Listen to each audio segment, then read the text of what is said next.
The high-pitched noise or whine you hear when inserting your AirPods Pro 3, especially with ANC enabled, is a common issue related to ear seal and pressure. As of October 2025, this primarily stems from an imperfect seal between the ear tip and your ear canal, causing air leaks that amplify sounds.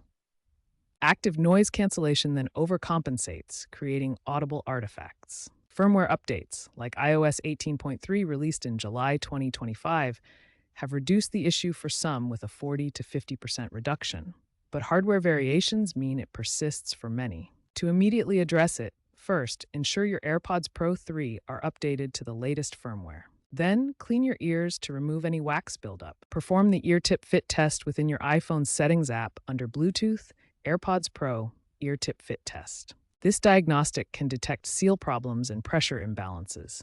If the problem continues after firmware updates and the ear tip fit test, experiment with different ear tip sizes.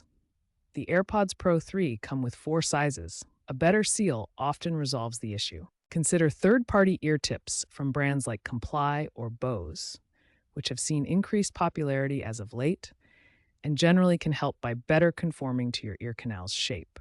Regularly clean your AirPods Pro 3 and your ears to prevent wax buildup, which obstructs the vent system designed to equalize pressure. If the high-pitched noise persists, especially with ANC activated, you may need to disable ANC or use transparency mode. As a last resort, if the issue is severe, contact Apple support for a potential free replacement, especially if the diagnostic tool indicates a pressure mismatch. Ongoing research and development suggest future AirPods models will have more adaptive ANC and self-adjusting ear tips, potentially resolving this issue entirely in the future AirPods Pro 4, expected 2026.